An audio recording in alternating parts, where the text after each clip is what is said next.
Hello friends, आप सभी का स्वागत है आज के इस नए वीडियो में। आज हम लोग डिस्कस करेंगे आरसीसी।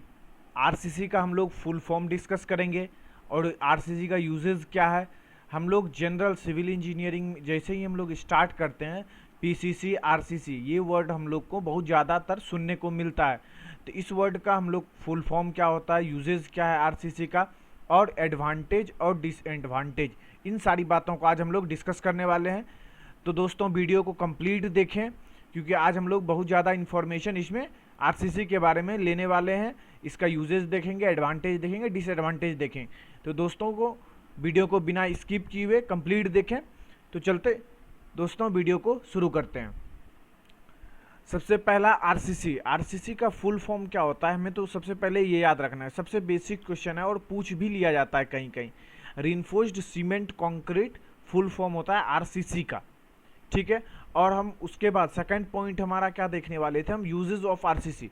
तो सेकंड पॉइंट हम लोग देख रहे हैं यूजेस ऑफ आरसीसी। तो फर्स्ट पॉइंट जो हम लोग लिख के रखे हैं, it is used in construction of column beam footing slab. इसका आप लोग एग्जाम्पल भी देख रहे होंगे। जैसे हम लोग घर बनाते हैं तो घर में जो कॉलम हम लोग डिज़ाइन करते हैं उसको हम लोग आरसीसी कहते हैं, क्योंकि उसमें रिइंफोर्समेंट प्लस कंक्रीट दोनों चीज़ होता है। Cement, sand, aggregate, water plus steel, तो उसको आरसीसी कहते हैं। वो हमारा क्या होता है, कंस्ट्रक्शन कॉलम बीम फुटिंग से। देखिए ये हमारा कॉलम है, यहाँ पे हम लोग बीम बीच में प्रोवाइड किए हैं, ये हमारा बीम है, ये हमारा नीचे अंदर फुटिंग होगा, ये ऊपर पे हमारा ये स्लैब पार्ट है। तो ये सब हम लोग यूजेस है आरसीसी का। फर्स्ट यूज हम लोग देख लिए। सेकंड यूज पे चलते हैं। Second use, it is used in strong structure like damn, water tank, canal. हम लोग जब स्ट्रॉन्ग स्ट्रक्चर बनाते हैं तो उसमें भी हम लोग आरसीसी का वाइडली यूज्ड करते हैं। जैसे कि हम लोग डैम से डैम डिज़ाइन करते हैं, वो भी हम लोग आरसीसी डिज़ाइन करते हैं, प्रीकास्ट हो या प्रीकास्ट से भी करते हैं, पोस्ट कास्ट से भी करते हैं, लेकिन हम लोग आरसीसी यूज करते हैं। और हम लोग सेकंड वाटर टैंक जो हम लोग डिज़ाइन करते हैं वो उसमें भी आरसीसी का हम लोग वॉल चारों तरफ, ये जो है आरसीसी वॉल है। पिलर जो है ये आरसीसी है, ये पिलर आरसीसी है। आपका यहाँ भी पिलर जो प्रोवाइड किया वो आरसीसी है। हमारा स्टेयर भी जो है डिज़ाइन हुआ आरसीसी से। ये टनल का जो ऊपर वाला पार्ट है ये डिज़ाइन हुआ है, पूरा आरसीसी वर्क है। ये हमारा यूजेज है। सेकंड यूजेज हम लोग देखें। थर्ड यूज देखेंगे तो it is a use to build heavy structure like bridge, wall, tower, under water structure. हम लोग इसका यूज ब्रिज डिज़ाइन करने में, वॉल डिज़ाइन करने में, टावर डिज़ाइन करने में, अंडर वाटर स्ट्रक्चर डिज़ाइन करने में भी करते हैं। जैसे देखिए ये हमारा ब्रिज है, ब्रिज जो भी हम लोग बनाते हैं उसमें भी हम लोग आरसीसी यूज करते हैं। ये हमारा अंडर वाटर वर्क भी जो पिलर डालते हैं वो हमारा आरसीसी पिलर ही होता है। उसके बाद ये देखिए ये टावर है हमारा, ये है हमारा कंक्रीट का वॉल जो बनाते हैं कंक्रीट का, वो हमारा ये वॉल है, ठीक है। तो ये हमारा 3 यूज था। वाइडली बहुत ज़्यादा यूज है आरसीसी का। हम लोग कई अपने मन से लिख सकते हैं, लेकिन समझना जरूरी है, आप लोग अपने मन से भी आगे लिख सकते हैं। यूजेज ऑफ आरसीसी अगर क्वेश्चन आता है या कोई पूछता है तो इसका बहुत ज़्यादा यूज है। जहाँ भी हम लोग देखेंगे गौर से तो वो आरसीसी वर्क हो रहा होगा, या कहीं कहीं हमारा पीसीसी, बहुत कम स्तर पे पीसीसी होता है, लेकिन जनरली आरसीसी मैक्सिमम जगहों पे होता है। तो ये आरसीसी का यूजेस था, हम लोग कुछ एग्जांपल लेके देख लिए। अब हम लोग इसका एडवांटेज देखेंगे। तो एडवांटेज पे हम लोग चलते हैं। Advantage of RCC. First advantage जो है, reinforced concrete has a high compressive strength compare to other building material. Other building material से जो हमारा रिइंफोर्स्ड कंक्रीट है उसका कंप्रेसिव स्ट्रेंथ जो होता है बहुत ज़्यादा होता है। सेकंड हमारा एडवांटेज जो है, due to provided reinforcement, reinforced concrete can withstand a good amount of tensile stress. हमारा रिइंफोर्समेंट की वजह से क्या होता है, एक अच्छा अमाउंट में टेंसाइल स्ट्रेस भी वो सह सकता है। सेकंड पॉइंट ये हमारा एडवांटेज है। थर्ड हमारा क्या है, ड्यूरेबिलिटी। ड्यूरेबिलिटी, हम जब आरसीसी बनाते हैं तो आरसीसी का ड्यूरेबिलिटी बहुत ज़्यादा होता है। Durability, RCC structure are enough durable if the are lits and used properly they can last up to 100 year तक का इसका ड्यूरेबिलिटी। अगर हम लोग अच्छे तरीके से इसको बनाएं तो हम लोग 100 ईयर के लिए ये ड्यूरेबल हो सकता है, ठीक है। हमारा फोर्थ पॉइंट, फोर्थ एडवांटेज जो है, reinforced concrete has a fluid material in beginning can be economically molded into a nearly limitless range of shape। हमारा जो reinforcement होता है, reinforced concrete, वो इनिशियली लिक्विड फॉर्म में होता है, लिक्विड फॉर्म बिगिनिंग में होता है, लेकिन हम लोग उसको अलग अलग शेप में हम लोग इजिली क्या कर सकते हैं, इजिली और इकोनॉमिकली हम लोग उसको ढाल सकते हैं अलग अलग शेप में। ये सबसे इसका इम्पोर्टेंट पॉइंट है कि हम लोग आरसीसी वर्क को अलग अलग शेप में हम लोग ढाल सकते हैं और इजिली और इकोनॉमिकली। फोर्थ पॉइंट हमारा बहुत इंपॉर्टेंट है। और उसके बाद हमारा फिफ्थ पॉइंट है the maintenance cost of reinforced concrete is very low.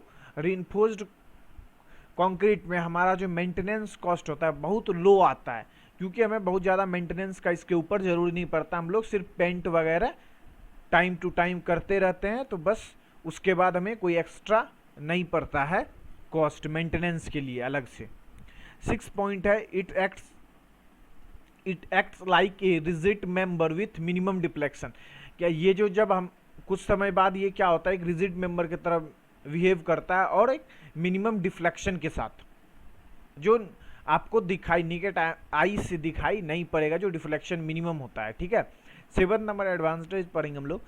Compared to the use of steel in structure reinforced concrete required less skilled labour for a.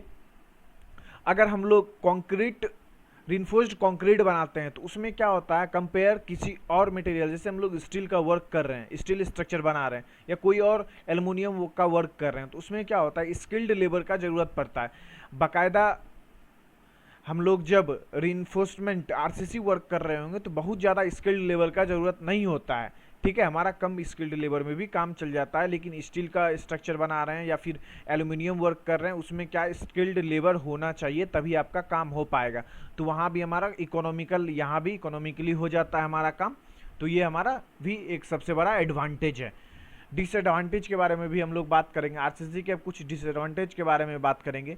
अगर दोस्तों वीडियो पसंद आ रहा हो तो वीडियो को लाइक कर दें। चलते हैं आगे, देखते हैं हम लोग डिसएडवांटेज को देखते हैं।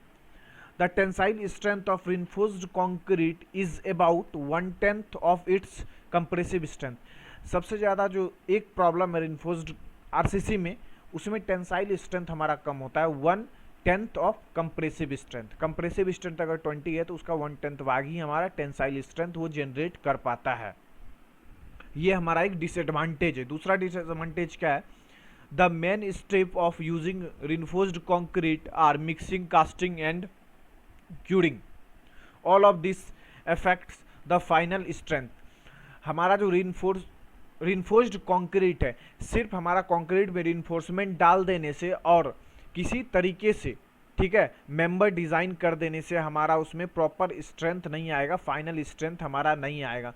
उसके लिए हमें स्टेप वाइज बहुत सारी बातों का ध्यान रखना पड़ेगा, तभी वो अपना 100% स्ट्रेंथ गेन कर पाएगा। जैसे कि आप देख रहे होंगे मिक्सिंग, कास्टिंग के टाइम हमें ध्यान रखना पड़ेगा, प्रॉपर मिक्सिंग होना चाहिए सारे मटेरियल का, नहीं तो क्या होगा सेग्रीगेट अलग अलग सारा मटेरियल हो जाएगा तो प्रॉपर स्ट्रेंथ नहीं आएगा। ये सबसे बड़ा डिसएडवांटेज है कि आप स्टेप वाइज इनका ध्यान रखना पड़ेगा। मिक्सिंग के टाइम आपको ध्यान रखना पड़ेगा, कास्टिंग के टाइम ध्यान रखना पड़ेगा, और कास्टिंग होने के बाद प्रॉपर इसमें वाटर क्यूरिंग चाहिए। क्यूरिंग अगर नहीं देते हैं तो उससे भी क्रैक जनरेट हो जाएगा, या फाइनल स्ट्रेंथ जो आना चाहिए आरसीसी का वो नहीं आ पाएगा आपका।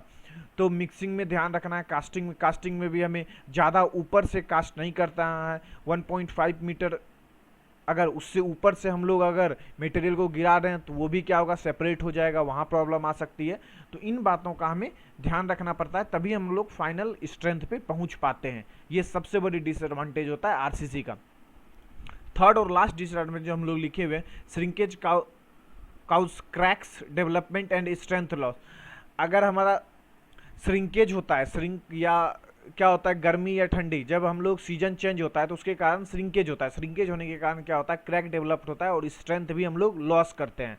तो ये एक सबसे बड़ा प्रॉब्लम है, हमारा डिसएडवांटेज है आरसीसी का। तो हम लोग 3 डिसएडवांटेज देखे और 7 एडवांटेज देखे थे। तो आज हम लोगों ने आरसीसी का कंप्लीट हम लोग फुल फॉर्म देख लिए, उसके बाद यूजेस क्या है उसका ये भी देख लिए, और एडवांटेज प्लस डिसएडवांटेज हम लोग आरसीसी का आज हम लोग कंप्लीट देख चुके हैं। अगले वीडियो में हम लोग पीसीसी के बारे में देखेंगे। आरसीसी के बारे में आज हम लोगों ने देखा, अगली वीडियो में हम लोग पीसीसी के बारे में देखेंगे सेकंड वीडियो में, और थर्ड वीडियो इसी का लेके आएंगे आरसीसी और पीसीसी में ये डिफरेंस, ये क्वेश्चन भी आता है और कई जगह ये डिफरेंस पूछे भी जाते हैं, तो हम लोगों को पता होना चाहिए आरसीसी और पीसीसी में क्या डिफरेंस है। तो हमारा सेकंड वीडियो जो इस पे आएगा वो पीसीसी पे आएगा, और थर्ड वीडियो जो आएगा दोनों के डिफरेंस पे आएगा, आरसीसी और पीसीसी में क्या डिफरेंस है। तो दोस्तों आज के वीडियो में यहीं तक। अगर दोस्तों वीडियो पसंद आए तो वीडियो को लाइक करें, अपने दोस्तों के साथ ज़्यादा से ज़्यादा शेयर करें। मिलते हैं नेक्स्ट वीडियो में, तब तक के लिए जय हिंद जय भारत।